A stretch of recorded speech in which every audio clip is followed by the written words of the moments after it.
Diamonds are forever. Oh, tonight on the show, a singing legend. Just make sure I've got everything ready. Champagne, check. Bouquet of flowers, check. All I need now is just a sprinkling of magic dust. Let's start the show!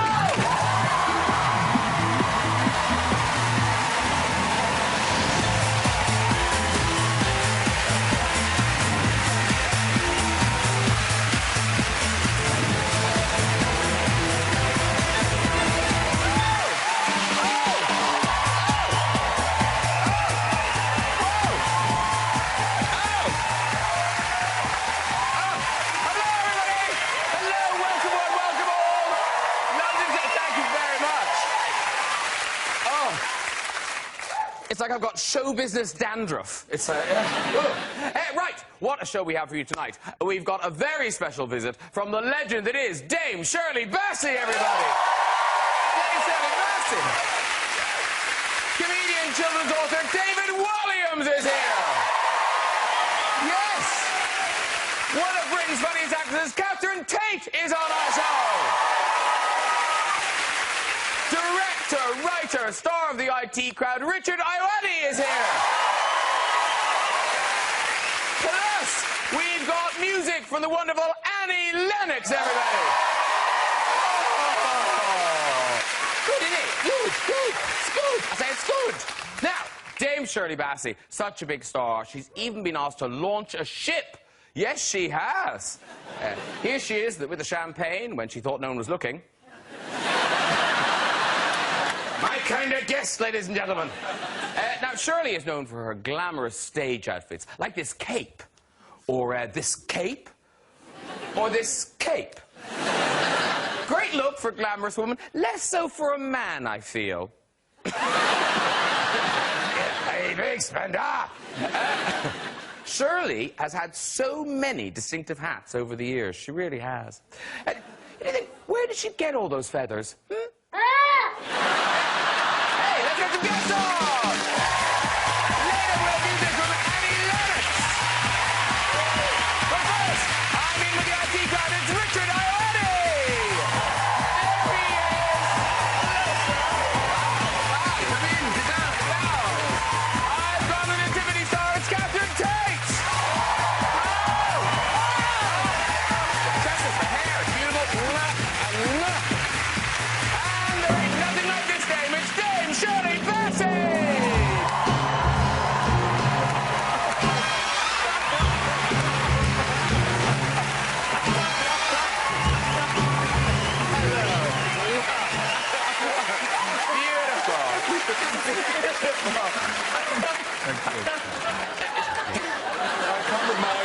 That's a wonderful thing. Can you... I know the way you've got, like, sequined skin underneath the head. It's beautiful. Shall I help you out? Please, could you? There you go, darling. By the way, if you just tuned in, Dame Shirley Bassey really is here. Shall I promise? She really is here. She may have left after your jokes about it. No! I'll dump that down there. I do want to take your wig off. Thank you very much. I'll put that down there. Oh, look, they're dragging the thing away. There you go. So now, Dame Shirley Bassey really is... She will be here. I promise, I promise. Now, clearly, you are a Dame Shirley Bassey fan. Oh, huge. Well, we all are, Absolutely. Ayoade, what is your favourite Dame Shirley Bassey song? Oh, so many. I was just indexing them before I came out. I really couldn't decide between... No, I must force you to. OK. Must you force me? I must. OK, all right. I will say, I Want to Hold Your Hand. Which I think she didn't cover, but maybe did Goldfinger. Yes. Yeah. Yes. So that's a true fan choice. Very good. Well done. Thank you. Yeah, but you really are a fan, Catherine. Oh, yeah, totally. You've seen her in concert and everything. I've seen her in concert, yeah. That's a fan. Totally, and as she was coming out from the underground car park in her limousine, I was stood there, I was a student, and she was in the car with Joan Collins. Like a kind of carpool. They were both dogging in the car park. Now look, what have I done? What have you done? Shut up!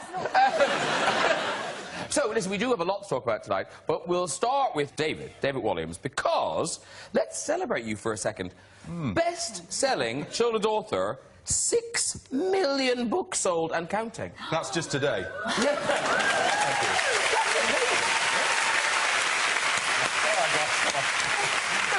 Come on, guys. No, but isn't it like J.K. Rowling than you?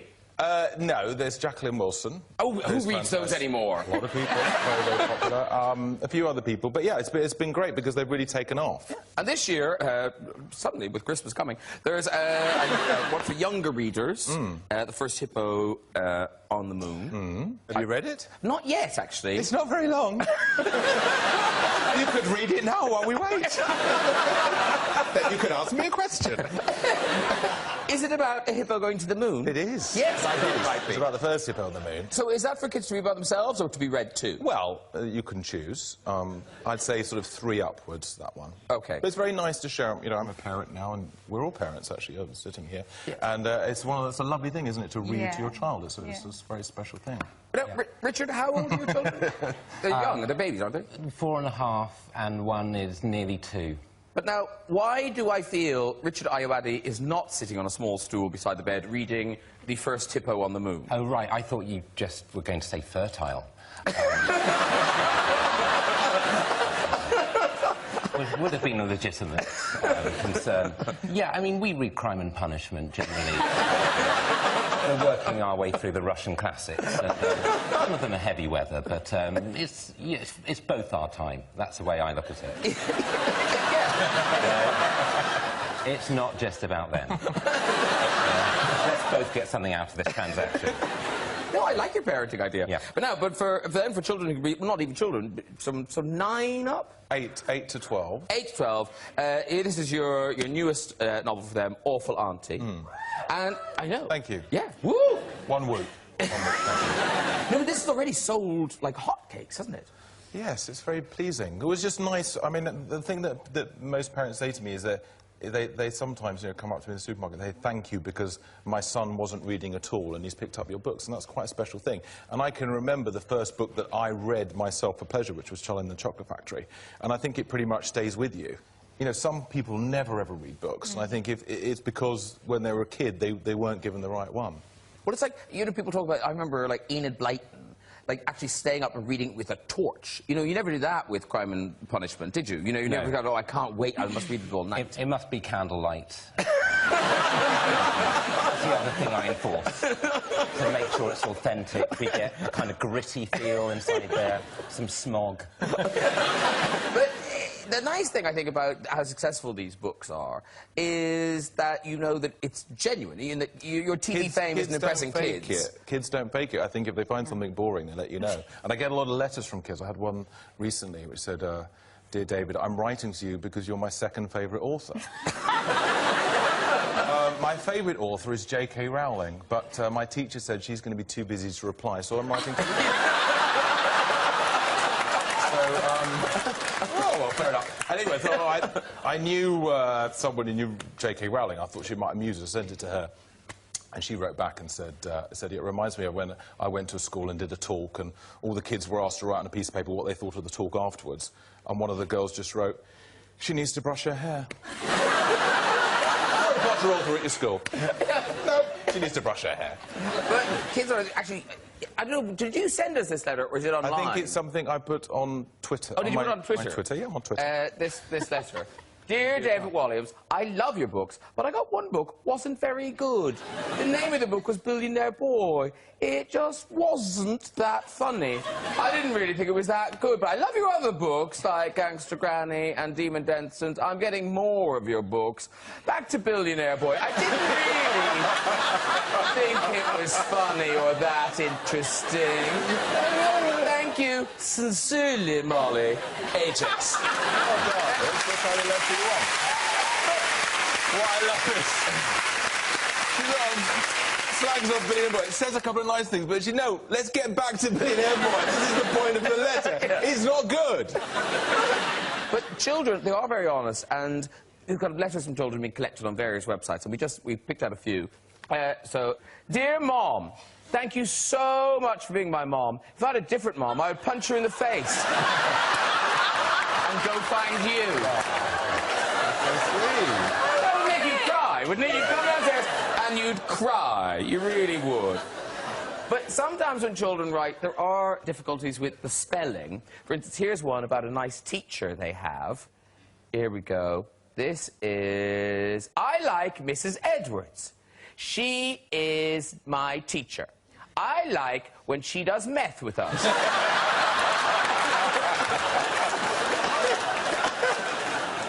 But sometimes the spelling is so off, you're not really sure of the meaning. Here's another letter. Dear Ms. Karen, I'm sorry that you feel off your dick. I hope you feel better. We'll never know what really happened. What is it supposed What to could it be? Well, we were thinking I think maybe... it was a very high dick. We think maybe, was it bike, with the D in the bike? Oh, yeah, you fell off. Here's a nice story from a girl who's very, very impressed by her father's abilities in the kitchen. But sadly, she's got a little wrong, where she goes, my dad is the best cock ever. Mind you, she hasn't helped things with the picture she's drawn. Yeah.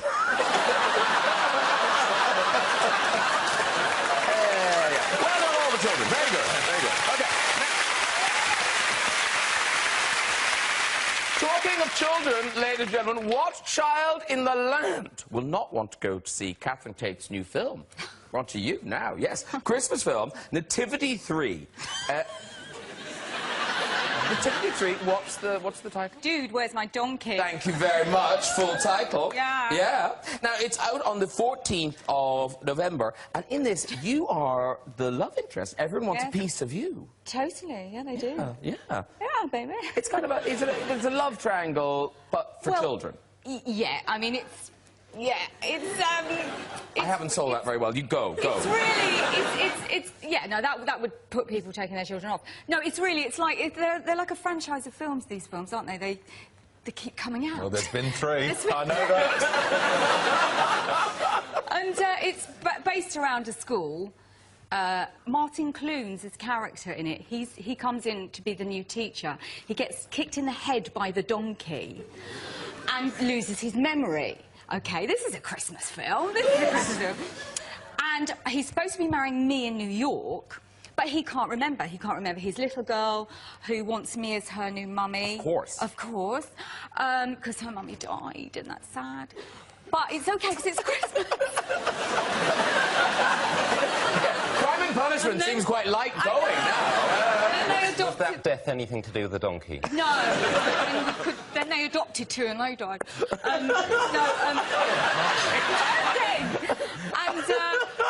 And so, yes, he forgets me, but I was engaged to someone else, played by Adam Garcia, who's a flash mob guru, and... Could you write this down for us, please, and maybe just give us all a sheet to leave with? It's very involved. It's a good family Christmas I will be film. going to see it. Thank you. It will be quicker to just see the film, I think. Will be the explanation.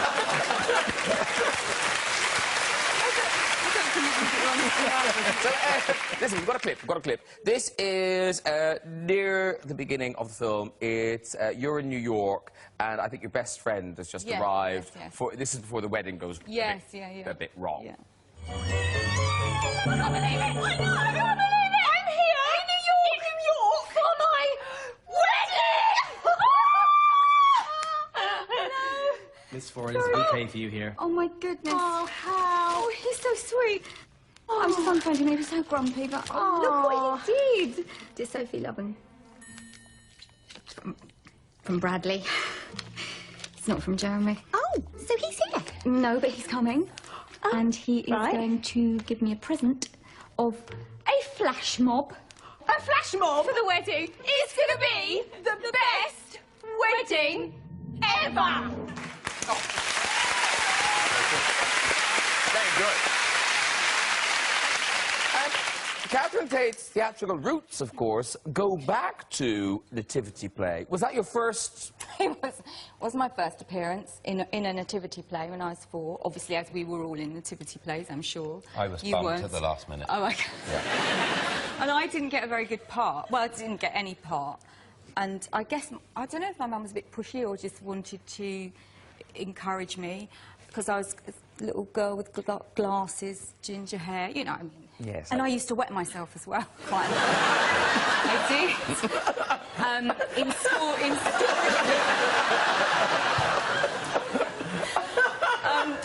Did you mean to?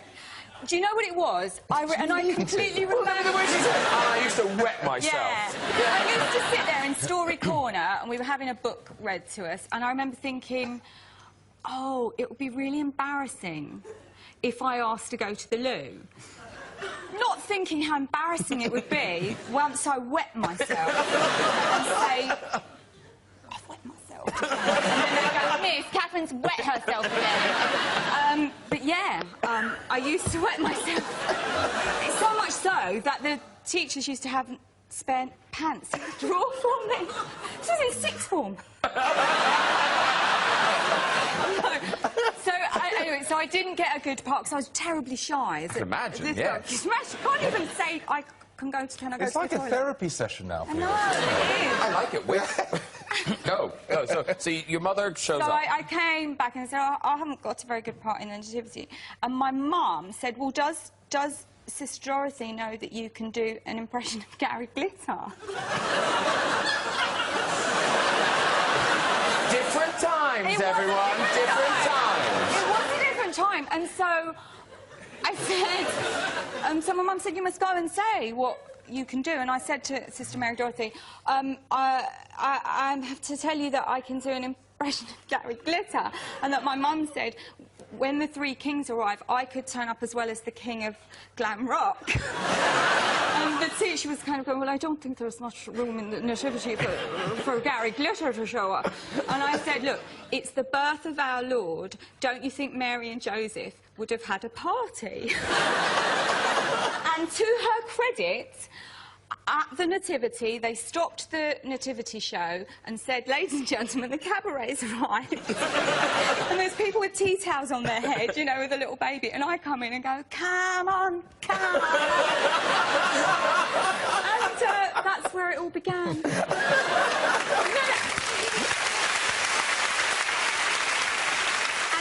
And then, of course, I wet myself. Come on. Now, listen, everyone, if you like Richard Ayoade, and who doesn't like Richard Ayoade, then, no, stop. I was genuinely asking you. Then, ladies and gentlemen, you will probably love Ayoade on Ayoade, a book by Richard Ayoade exploring the work of Richard Ayoade. Is that correct, yeah. Richard Ayoade? It is. Yeah.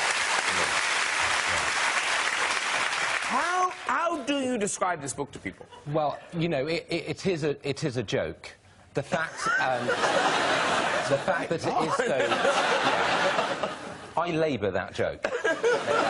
No, it is very funny. It is very funny. It's, we've got our first quote. It's not meant to be a serious interview with myself. The idea is, I thought it would be funny that I could be treated with the same reverence as kind of great directors who are interviewed at the end of their careers, like Orson Welles or Scorsese, and you get these huge interview books asking them about the craft.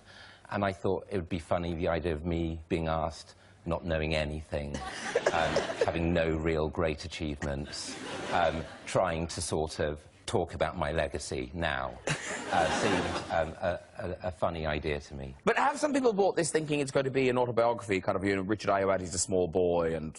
No one as yet has bought it. It is out now. It is out now. It is possible to buy it. A lot of people have said they might. There's been a lot of interest. Which for me is as good as an actual purchase. Yeah. But so, to explain it, what's the best way? Could you read a bit out or something? I could read, yes. Is that a good idea? Well, essentially, it's a bunch of jokes themed around film. That could be a description of it. I can read some. OK, read a bit out, and we'll get a flavour. Also, OK, so in it, I interview myself throughout the book. And it's, you know, there's some dramatic scenes. There's a speedboat chase at some stage. And in this, the interviewer version of me, the you of me, yes, if, as it were, asks this question. So I'll do a slightly lower voice for me, less nasal. I'll back it off. Do you feel your work is easy to label? That's good. Thank you. Yeah. Not at all. That's why people try to label it. They can't pin it down, so they want to put a label on it. I think people who label should themselves be labelled. They should be labelled as labellers with a little label. And then someone should put a pin in them. I don't like being labelled or pinned. I won't allow it. Do you like being labelled? I don't think so. Do you want to put a label on this? Ayoade leans over and gently kisses me on the cheek. Our eyes meet. The kiss becomes full, mouth-based, probing and deep. We end up making love. When I wake up, Ayoade is gone. I have wet myself.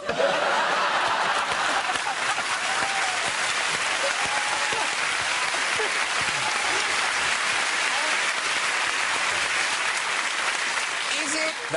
That didn't happen. Sort of did. Well, the book's a love story with myself. But is it weird being on a chapter like this, selling the book? Because one of the things in the book is how kind of silly interviews are. Yes, I'm not a brilliant salesperson of anything to do with me, which is a suboptimal position to put both of us in currently. And I must apologise. I mean, really, primarily to you. Interviews are weird. Like, David, what are the questions that make you roll your eyes the most, that you kind of know that you're going to be asked? And you think, Well, oh, for the last year, it was mainly questions about Simon Cowell's baby, and I became a sort of spokesperson for Simon Cowell's baby. And it was kind of boring. What did they want to know about Simon Cowell's baby? Basically, the question I got asked was, have you given him any parenting tips? And that's all I basically got asked for about a year. Did you have an answer? I just told him, look, you're going to have to change Louis Walsh's nappies one day. You might as well change your babies.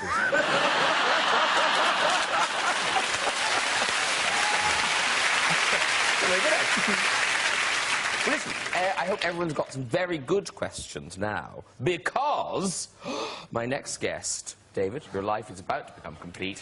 Ladies and gentlemen, please welcome the actual Dame Shirley Bassey!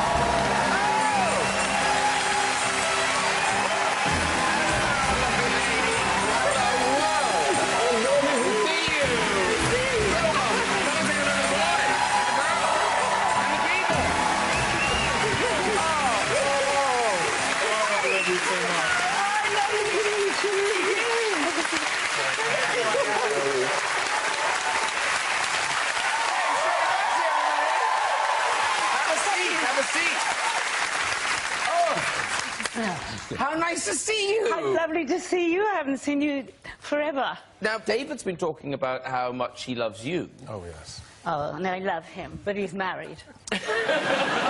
But we've been in love forever. Well, I've been in love with you But then since... he got married. And That was cruel. it's very cruel. But now, I because didn't know you were available. When you kissed me, you didn't know. But we weren't sure. Get a room. But now, we weren't sure whether to mention rock profiles that David and Matt did. We didn't know whether you'd like that or not. Here's Shirley. Well, their version of Shirley. There she is. And are you Tom Jones? I'm Tom Jones. He doesn't have the range. There was a wonderful documentary on you. It was in the 90s, which was the time you were working the propeller heads, and it showed you Monte Carlo, and we watched that documentary, and it's one of the things you say. You say, have you seen, have you heard Tina sing Goldeneye? And I say, she doesn't have the range. You said it. You said it first. Oh, that's a lie. I love you, Tina. You're not doing it at... no, you're not, are you? Not at the moment. Not at the Royal Variety Show. I'm going to miss you. I'm really sorry, because I would absolutely love to be on stage with you at the Royal Variety, but I've got to be in Norfolk. I'm in Norfolk filming, and they won't let me. If you sent a private jet or something, maybe I could do it. I could, but his wife told him no. That bitch! She hates So you're doing the Royal Variety, but you're doing Strictly Come Dancing up in Blackpool, which seems unlikely. Yes, I haven't been there for 25 years, I think. Yes, I was very surprised to hear you'd agreed to go again, but... Did they tell you it was Blackpool? They just say strictly come dancing. Yes, Lovely, yes, yeah. yes. And what are you giving them? Well, because it's 50 years of Goldfinger. Of course. Oh, Goldfinger. And it's Richard's favourite Shirley Bassey song. Really? It's a heck of an endorsement. It may now be a hit. After 50 years. I was on a radio show recently, and Jimmy Page from Led Zeppelin was on it. And I don't know if you know this, but he was a session musician in Abbey Road when you did... Did you know this? Yes. When you did Goldfinger. And he was confirming that kind of story we've all heard about that big, long last note. Oh, gosh. I thought I would pass out. He said you did. He said you were a bit of a... Well, we did have to stop because I was blue in the face. And John Barry, because I was singing to the credits, you know, the opening credits of the Bond film of Goldfinger, and with this note, and the credits weren't finished. Hold on, and I couldn't. What I was doing wrong was I was singing, "He loves gold." I tried to do it all in one. So, quick thinking, I thought, I'll do it. He loves... Take a breath. Go!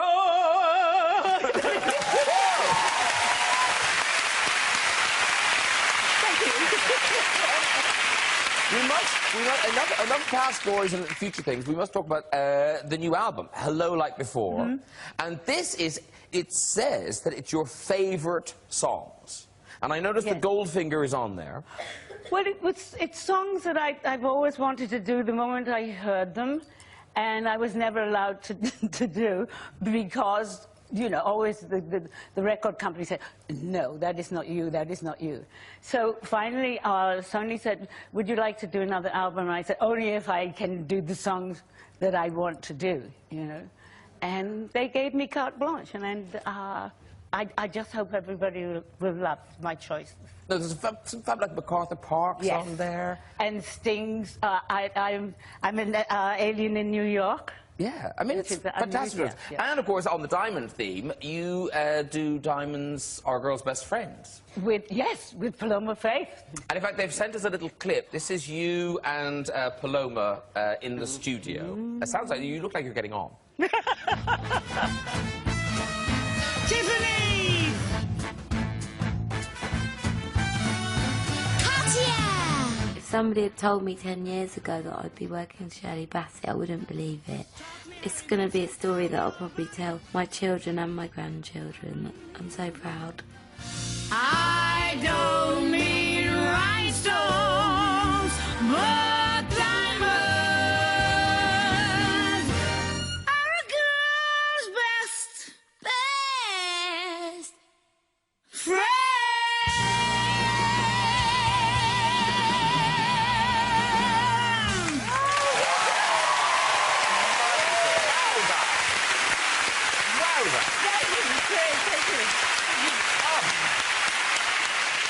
And I know you're a big Sondheim fan.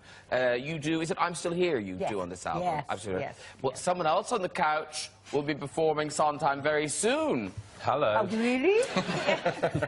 Oh, yes, I read about that. Have you started rehearsing? We have, yeah. And I've never sung on stage before.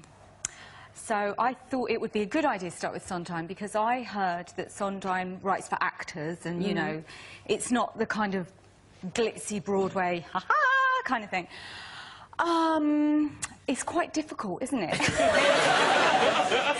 And it's called Assassins, and it's about the 9 people who try to assassinate, successfully or not successfully, various presidents of the United States.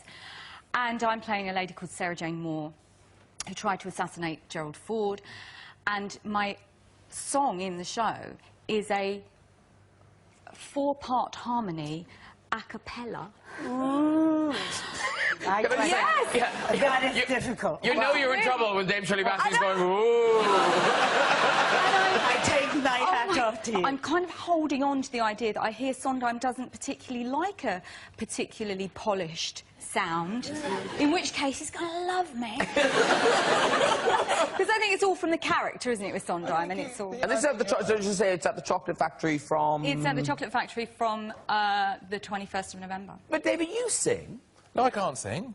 But I thought Moonraker, you sing Moonraker, don't you? Well, to myself. But don't you know all the lyrics to Moonraker?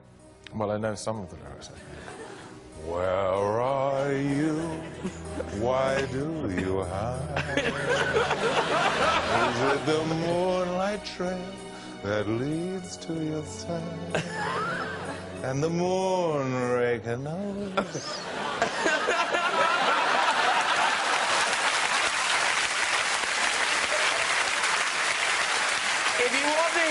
If you want to hear Dame Shirley singing, the album is out the 17th of November, and so good luck with the album and Strictly and the Royal Variety. Yes. But now That for was our great. musical performance tonight. We go from one singing legend to another. This lady has won more Brit Awards than any other female artist, has sold almost 90 million albums worldwide, performing God Bless the Child. Ladies and gentlemen, please welcome Annie Lennox.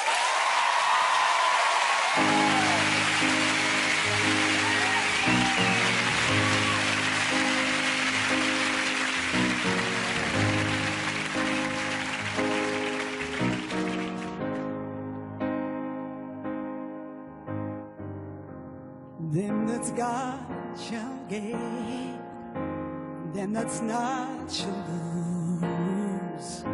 So the Bible said, and it still is news. Oh,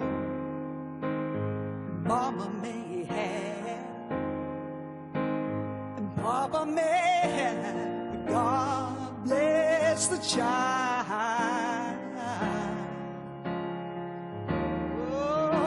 Got his own, yeah. Yes, the strong get small while the weak ones fade. Empty pockets don't ever make the great. Oh, Mama may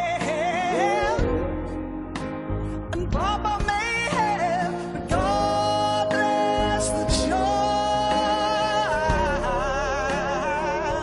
that's got his own. Yeah, yeah. Money, you got lots of friends crowding round the door. When you're gone and smelly lands, they don't come round no more.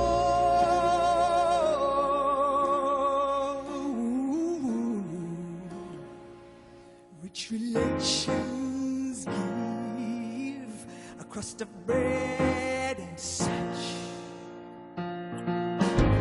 You can help yourself, but don't take too much. Whoa, Mama may have, and Papa may have, and God bless the child. Oh, yeah. He's got his own.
and gentlemen, now that is, well, one is absolutely stunning, absolutely beautiful. How gorgeous was that, and what a treat. Thank you very much. And it's off the new album, Nostalgia. And that, in a sort of similar way to Dame Shirley's album. Yes! Yes. Isn't that funny? We've both got albums out, coming out at the same time, I think, right? That's why we're here. I know. And I thought they liked me. We love you. No, We love you. But you've gone back and you've found these songs that you've never recorded before, and you've never. That's right.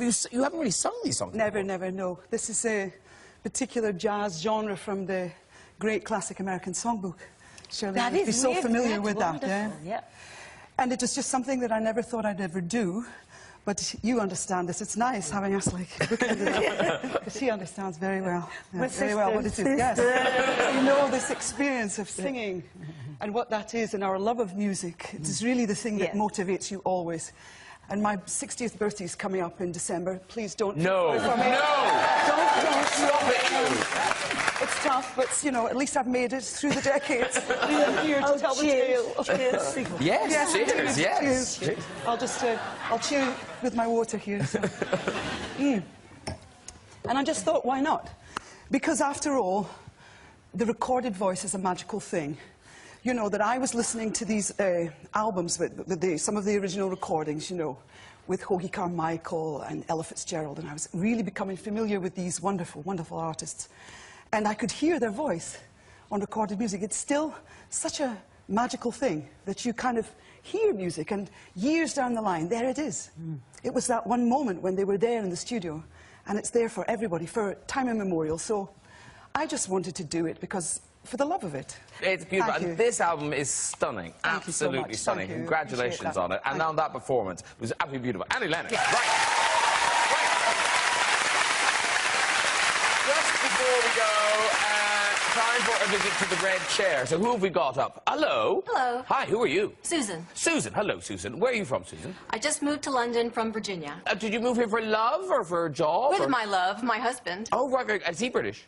No, I'm actually British. I got my citizenship last year through my mom. Oh, well done you. Who knew? Susan, she's British. She doesn't have a British accent. Susan, welcome to our shores. So, off you go with your story, Susan. Okay. I was working as a detox therapist. I was massaging my clients' feet with essential oils. Can I just say, you found the right sofa for this. Everyone's delighted with this story. One of her feet had quite a bit of hair on the top of it. Oh, And she told me that she had an injury and had to get a skin graft. So they took the skin graft from her pubic area. The skin started growing back pubic hair on top of her. Wow. She was telling me this very nonchalantly. Oh, now my friends call me Pussyfoot. Ha, ha, ha. Very good. But I wasn't laughing, because if I'm going to be massaging someone's pubic hair, I want the choice. I don't want it sprung on me, like, out of the blue as some surprise. So I didn't find it very funny. You ended it badly, but it was a very good... I think if you are a massage therapist, you massage someone's pussy, whether it's on their foot or not.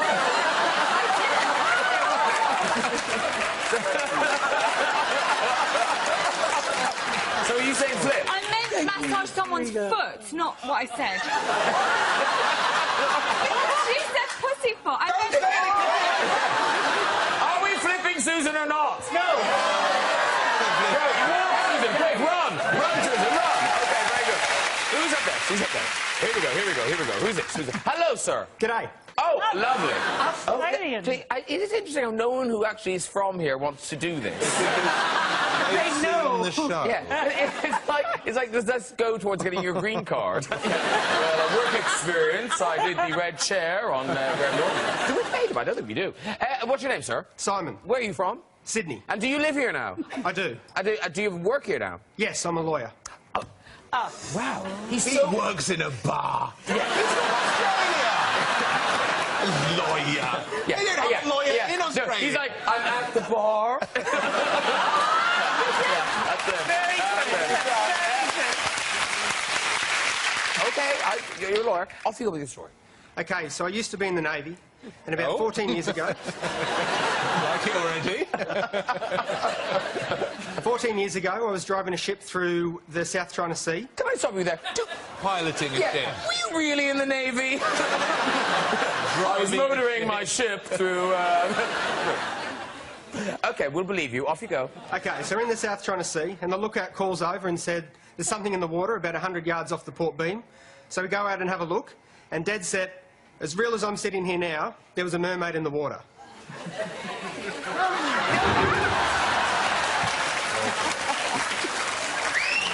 No one likes a liar. That was going to be a really lame joke, wasn't it? Maybe he was just saying he wasn't really sitting there. Maybe he was flipping reality. Maybe we're in the Matrix. You just flipped him off. OK, one more. Let's see if this person is sane. Hello. Hi. I have my doubts. What's your name? Nina. Sorry? Nina. Nina? Yes. Like an ambulance. Very good. Where are you from, Nina? Manchester. Manchester! Yeah! Finally! Finally! Like a UKIP rally. What's going on? Finally, a decent British person. These soils. Yeah. In our red chair, telling British stories to the British people. Getting kicked off in a red chair by an Irishman. The way this country's been run for years. Nina, sorry to hold you. Now, off you go with this story. OK, when I was 20, I moved to Spain, and I was really keen on learning the lingo. Obviously, the first words... Language, as you call it. Sorry. My colleagues started to give me words of the day. So one day, my word of the day was chicken.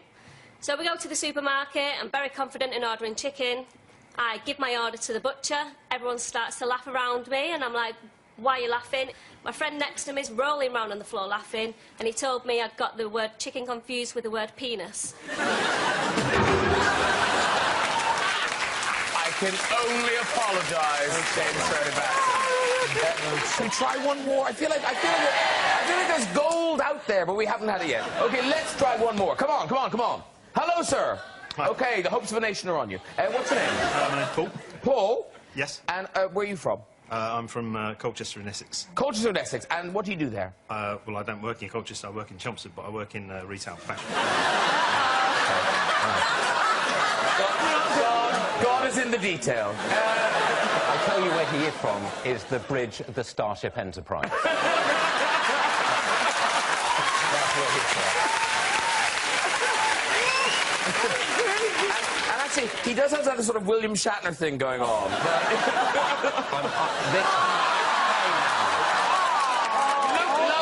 You look lovely. Off you go with this story. I was working on what was a fairly short construction job at the local zoo. Oh. And... Stop it! Jean-Luc Picard is talking. On a fairly hazy morning, I was holding up steel, which I didn't manage to keep hold of, and it slipped from my fingers. And as it did, it went across the road that was into the ring-tailed lemur enclosure, but actually snapped through the electric fence and jammed me in the corner of the... in the corner of the pit that I was working in, and actually the electric fence was on quite high, and where I'd got jammed, it actually come up between my legs, and I'd actually got electric shock for a couple of minutes before I could actually move, whereby all the ring-tailed lemurs had actually decided to escape. We had to spend the next 4 hours. That's quite a good story. Off you go, quickly. Go, go, go. All right. Well done, everyone. If you want to join us on the show and have a go on the radio, you can. Contact us via our website at this very address. That is it for tonight. Please say thank you to my guest tonight, Annie Lennox, everybody. Richard Ayoade. Catherine Tate. David Walliams. And Dame Shirley Bassey. We're not here next week. It's Children in Need. So join me in 2 weeks' time with pop star Ollie Murs, actor Jason Bateman, the mighty Dame Judi Dench, and the one and only Jennifer Aniston. I'll see you then. Good night, everybody. Bye-bye! The prodigal brother returns and secrets rip a family apart. The Secrets concludes next here on BBC One, while over on BBC Three, there's over an hour's worth of Family Guy.